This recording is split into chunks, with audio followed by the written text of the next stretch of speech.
Channel पे आपको class 11th और 12th की वीडियोस मिल जाएंगी जहां पे हम सारे topic from basic to advance cover करते हैं। हमने पीएनएल अप्रोप्रिएशन के क्वेश्चंस न्यूमेरिकल सॉल्व करना स्टार्ट करा था from TS Agarwal book. 2 numericals हमने सॉल्व कर चुके हैं। अब हम नेक्स्ट न्यूमेरिकल की तरफ बढ़ेंगे जो है बेसिकली एक्स एंड वाई व पार्टनर्स। थर्ड न्यूमेरिकल है ये under the heading PNL appropriation account. तो उन्होंने बोला कि एक्स और वाई क्या थे, पार्टनर्स थे। उनका जो प्रॉफिट शेयरिंग रेशियो था दैट वाज 3:2। ठीक है, कैपिटल उनका क्या क्या था, 8 लाख और 6 लाख उनका कैपिटल है। इंटरेस्ट ऑन कैपिटल जो अलाउ किया जा रहा है that is basically 5% per annum. 5% per annum का आपको इंटरेस्ट दिया जा रहा है।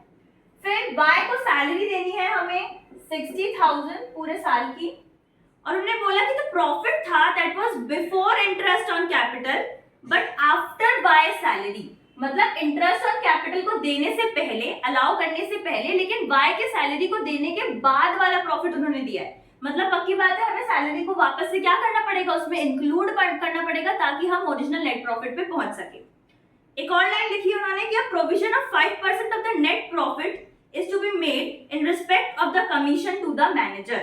अब उन्हें क्या बोला कि एक प्रोविजन बनाना है 5% का जो नेट प्रॉफिट का, जिसको हम कमीशन टू द मैनेजर का एक प्रोविजन बनाना है। तो सबसे पहले हमें पता है हम क्या करेंगे, पीएनएल एडजस्टमेंट अकाउंट बनाएंगे।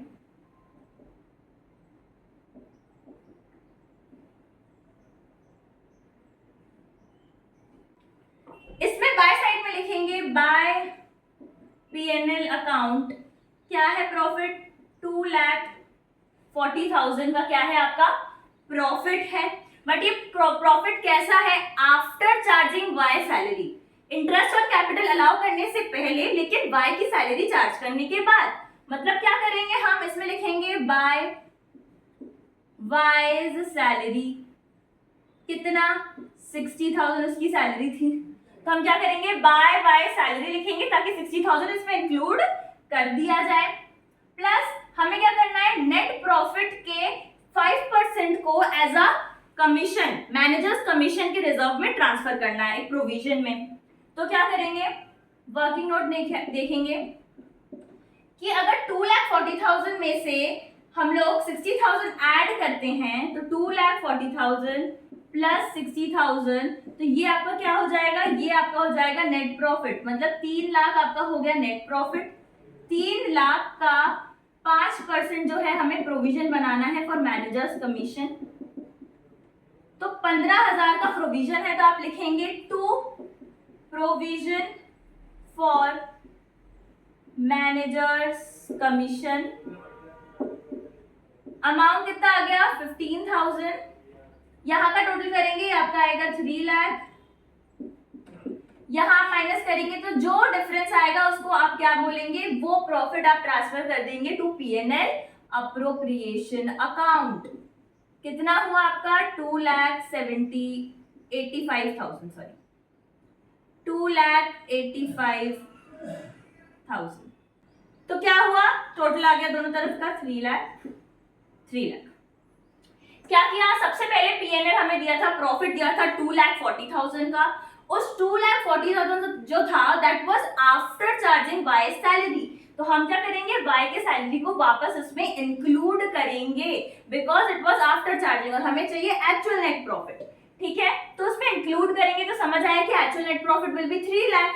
3 लाख का 5% जो है हमें क्या करना है, हमें रिजर्व में प्रोविजन बनाना है, basically provision for manager commission. तो हमने क्या किया, 3 लाख का 5% बना दिया प्रोविजन फॉर मैनेजर कमीशन। जो रिमेनिंग प्रॉफिट था उसको हमने पीएनएल अप्रोप्रिएशन में ट्रांसफर कर दिया। इसके बाद क्या करेंगे, इसके बाद बनाएंगे पीएनएल अप्रोप्रिएशन अकाउंट।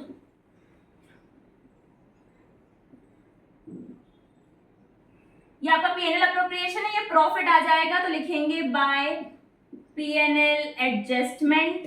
कितना आ जाएगा, 2,85,000। अब सबसे पहले क्या देंगे, सबसे पहले हम देंगे 5% पर एनम हमें इंटरेस्ट ऑन कैपिटल देना था। तो वर्किंग नोट में इंटरेस्ट ऑन कैपिटल बना लेते हैं। तो इंटरेस्ट ऑन कैपिटल कितना कितना आएगा, एक्स को मिलेगा, उसका कैपिटल कितना था 8 लाख। तो 8 लाख का 5% विच विल बी 40,000। फिर आपका हो जाएगा y का हो जाएगा 66 लाख का 5% 30,000। तो हम लिखेंगे to interest on capital, x को दिया जा रहा है 40,000, y को दिया जा रहा है 30,000, टोटल हो गया 70,000 जो बाहर वाले कॉलम में लिख देंगे। ये हो गया आपका इंटरेस्ट ऑन कैपिटल का ट्रीटमेंट। नेक्स्ट होता है आपका y को सैलरी देनी है, तो टू वाइज सैलरी अकाउंट कितना 60,000 सैलरी दे दी।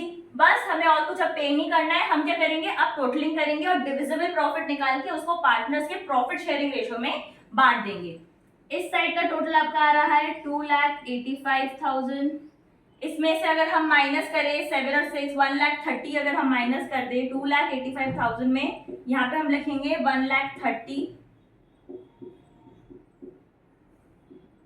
तो 1,55,000 का जो है आपका डिविजिबल प्रॉफिट आ रहा है, जो कि ट्रांसफर कर दिया जाएगा to partners capital account. Total दोनों तरफ का आ जाएगा 2,85,000। अब हम इसको क्या करेंगे, पार्टनर्स के प्रॉफिट शेयरिंग रेशो में बांट देंगे विच इज 3:2। एक्स का कितना शेयर हो जाएगा, एक्स का शेयर हो जाएगा 1,55,000 का 3/5 पार्ट। एक्स का शेयर क्या निकलेगा, 1,55,000 का 3/5 पार्ट। तो ये आपका हो जाएगा 93,000। y को कितना मिलेगा, 1,55,000 का 2/5 पार्ट। तो ये आपका हो जाएगा 62,000, जिसको हम यहाँ लिख देंगे 93,000 62,000। ये हो गया आपका पूरा क्वेश्चन सॉल्व। इसमें कुछ लोगों को इस वाले P&L एडजस्टमेंट में कुछ डाउट्स होंगे, तो मैं उसको एक बार फिर से क्लियर करती हूँ। बाकी सारा इज नॉर्मल कि भाई P&L एडजस्टमेंट से जो प्रॉफिट आया उसको लिखा, इंटरेस्ट ऑन कैपिटल अलाउ किया पार्टनर को, y को सैलरी अलाउ करी, और जो बच गया profit that is divisible profit उसको हमने क्या कर दिया, in their profit sharing ratio 3:2 में बांट दिया पार्टनर्स के बीच में। क्लियर है ये चीज। अप्रोप्रिएशन तो क्लियर होगा, इसमें एडजस्टमेंट में बहुत को डाउट होती है तो मैं वो एक बार फिर से समझा देती हूँ। तो क्या दिया हुआ था, 2,40,000 जो है वो क्या था, the profit after by salary. पर सैलरी तो हम P&L अप्रोप्रिएशन में पे करते हैं और P&L अप्रोप्रिएशन में नेट प्रॉफिट को ट्रांसफर किया जाता है। तो क्योंकि आफ्टर बाय सैलरी है 2,40,000, मतलब कि नेट प्रॉफिट में से सैलरी को हटा के जो बच गया प्रॉफिट वो हमें दिया हुआ है। तो हमें क्या चाहिए होगा, हमें चाहिए profit before by salary.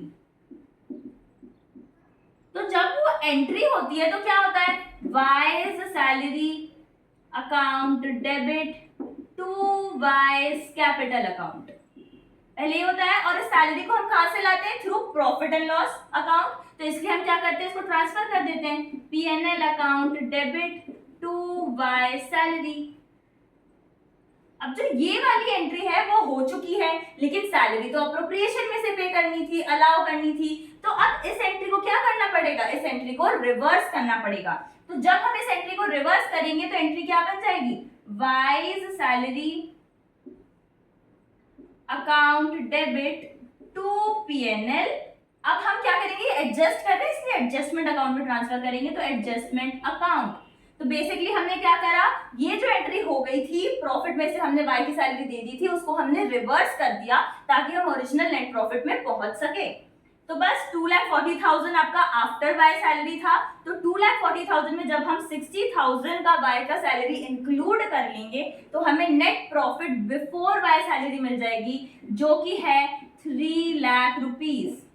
Because 2,40,000 plus 60,000 क्या हो जाएगा, 3 लाख रुपीज जो है आपका एक्चुअल नेट प्रॉफिट हो जाएगा। आप क्या समझ आया, नेट प्रॉफिट तो हो गया 3 लाख, पर उन्होंने एक और हमें चीज दी थी कि नेट प्रॉफिट का जो 5% है उसको हमें as a provision for manager commission अलग से रखना है। तो नेट प्रॉफिट हमें पता चल गया 3 लाख है, 3 लाख का 5% हम निकाल लेंगे जो कि होता है 5 3 15, 15,000। 15,000 को हम क्या कर लेंगे, to provision for managers commission हम बना देंगे। इसकी बेसिक एंट्री क्या होगी, P&L account debit to provision for managers commission. कितना, 15,000, 15,000। अब कुछ लोग बोलेंगे कि इसको P&L अप्रोप्रिएशन में क्यों नहीं लिखा, एडजस्टमेंट में क्यों लिखा, क्योंकि ये अप्रोप्रिएशन नहीं है। अप्रोप्रिएशन वो होता है जब हम प्रॉफिट में से पार्टनर्स को चीजें डिवाइड करते हैं। क्या ये हम पार्टनर को दे रहे हैं, नहीं, ये तो मैनेजर का कमीशन है। तो ये क्या होगा, डायरेक्टली P&L अकाउंट से चार्ज किया जाएगा।